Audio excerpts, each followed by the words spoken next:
Mr. Grant, Damian Grant, just talking about what good a union. This is just 60 seconds. If let's say the Solomon Islands or Papua New Guinea, let's say Solomon Islands, let's say They always use such stupid way out there examples as well, eh? Why are we talking about the Solomon Islands? Well, listen, you'll get there. their workforce. Yes. Let's say that they create a capital gains tax and they increased all of the health and safety laws. If the Solomon Islands did that, would they become as wealthy as New Zealand? They would have workers who would go home at night, away from work, safe and see their families. They would have terms and conditions. So this is the problem with the Libertarian. You know how we talk about David Seymour only sees issues of race? Libertarians only see issues of finance. So in other words, the way they see success is if they unionize in the Solomon Islands, of all places, would they be as wealthy as New Zealand? So they're not looking for the other benefits that unionizing may do or a capital gains tax may do. They're just looking at, would that make them as rich as us? It's only about the money, nothing else, just the money. They weren't being exploited. That was not my question. So the question is, would they be better off? They'd all be, or each individual worker would be better off because they would have terms and conditions that would make sure they weren't being exploited, that they weren't dying at work, that their children had better opportunities than them. Right? You talk about so the answer was no. You talk about productivity no. since 1991 in this country. Well, the answer to the question, would they be as wealthy as New Zealand, is no. But that's not the only question. Was would they be better off? This is in America the stupid thing. Are you better off than you were 4 years ago? Well, 4 years ago in America, millions of people were dying from COVID. So in the health system, most of you are better in America than you were today. It's not a binary answer, being better off.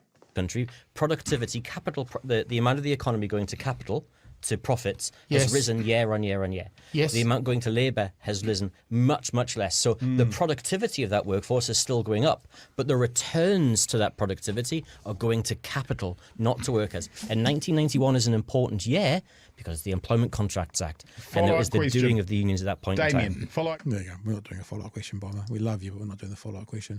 What we're going to do is go to the next part of the conversation, where they are talking about what a contractor is, what a worker is, and they bring in the example of Uber as well. And you'll see it, but the thing that fascinates me about Damian Grant and his perspective as a libertarian is it's only about the money, right?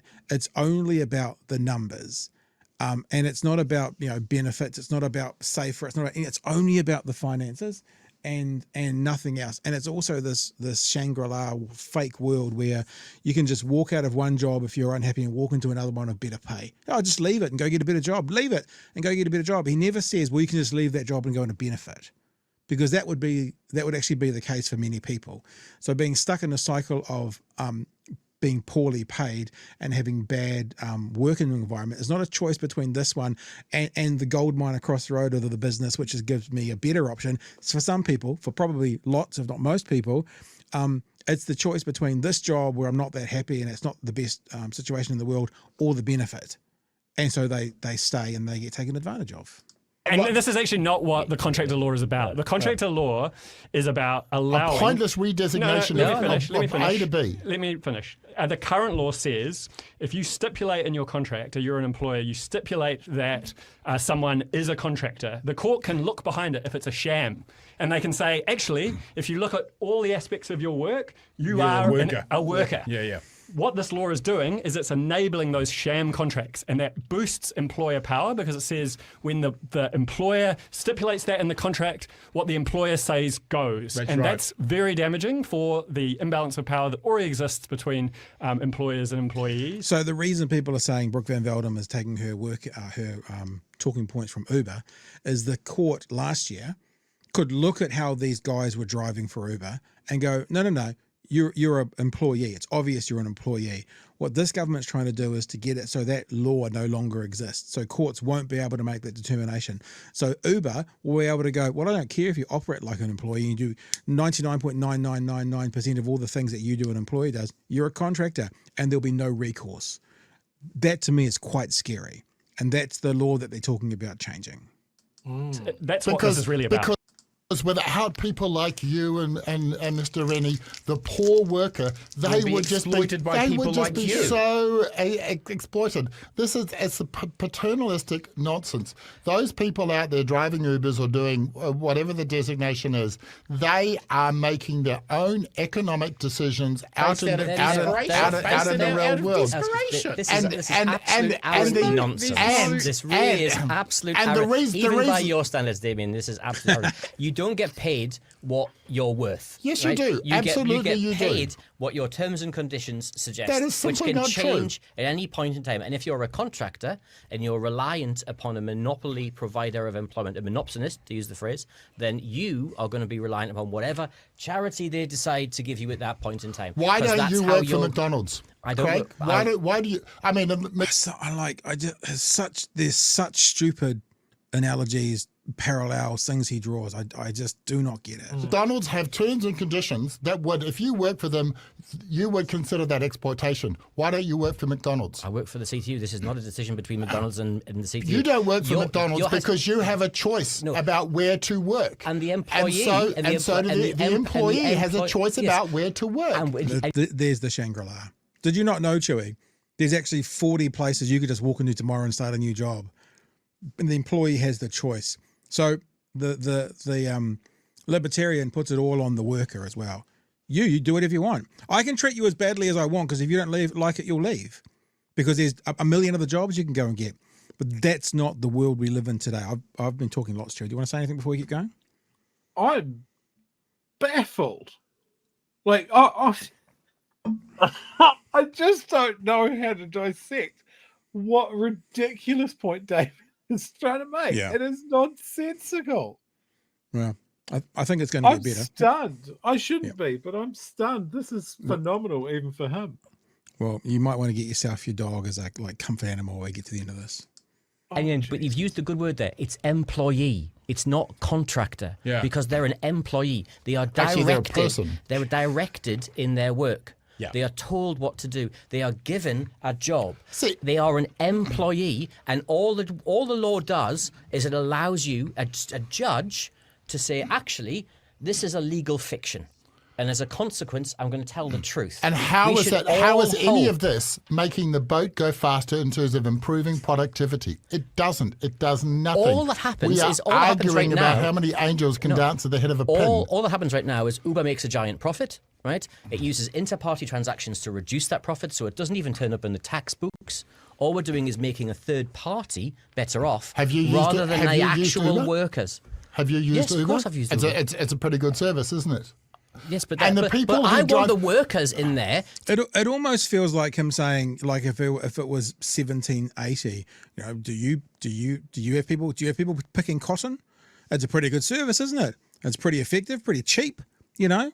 Yeah, and look, it works so well. The idea that because it's being used, therefore that means it's the best system they've got. It's just crazy. This has got about 30 seconds to go. It's a pretty good service, isn't it? Yes, but And the but people who I drive- want the workers in there to have great terms and conditions as well. This is an absolutely silly argument that we shouldn't use a service because for some workers it doesn't work. We should be making sure that the employees in that firm, as found by the court, are given the You're terms and sea conditions. lining. You're therein. sea lining, and no one likes sea lining. Do the people who drive for Uber, do they have a choice or are they indentured labour?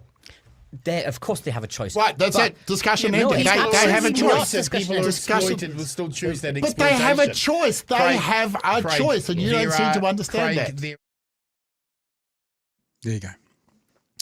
So that's what I'm saying. He just doesn't get it. They have a choice. I mean, it's like debate school. Yeah, they have a choice. They could either work for Uber or go on a benefit. You know, assuming that they don't just walk into another job. They have Yeah. a choice. But working for Uber, and you know, they have a choice. They live in Auckland and their rent's $750 a week, and they've got kids, and you know, they couldn't survive on a benefit, but they still have a choice. He just seems to think, as I said, you walk out of this job and across the road, look, there's a job that pays twice as much, and you can definitely walk into that job. It's just this fantasy world he lives in. Yeah, I'd like to see him talk to an Uber driver. Like a lot of Uber drivers are new immigrants to this country, and we know that things are not easy when you're a new immigrant. Language skills are maybe not up to snuff to work. Like, you're not going to get an office job, are you? One of the benefits for those people that drive Uber is all that they need is a car that meets the requirements to get the right driver's license and that sort of thing. There are so many structural problems with what Damian Grant is talking about there. Yes, they do have a choice. And for many of them, it's have a job with some income or don't. Yeah.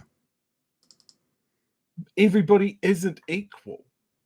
Everybody's opportunities aren't equal. And sometimes that choice of have a job or not means you agree to exploitation or danger, because that is a safer bet than the great unknown. I said I was going to message someone. I texted Craig Rennie in the last break while we were talking.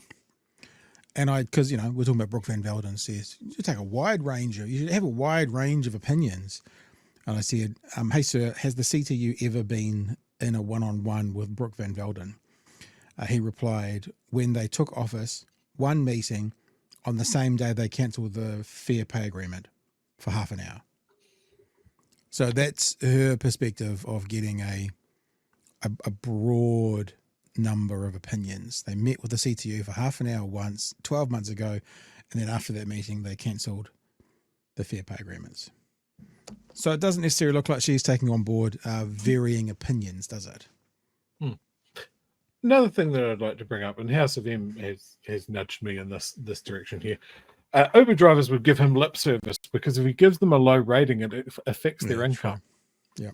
So here we go. We talk about choice, right? For any reason, Uber can just remove your access to the Uber app. Yeah. And your job evaporates. There's no one you can call. There's no one you can appeal. If it's a mistake, how do you get it fixed? Yeah. You have no recourse. And that could be your entire income. Like, say it is an innocent mistake and it gets fixed. 2 weeks without income. Most people, that would fucking wreck you. Yep. So where is the power dynamic in that relationship? Especially if these drivers are what Uber says that they are, contractors. There's none. And that is often what libertarians want. They want that gig economy. They want everybody's the master of their own ship. And if something bad happens to you, then you fucking deserved it somehow. Again, it's an absolute fantasy. Libertarians always think they're going to be the Lord and never the serf. And they don't give a single shit about the serfs.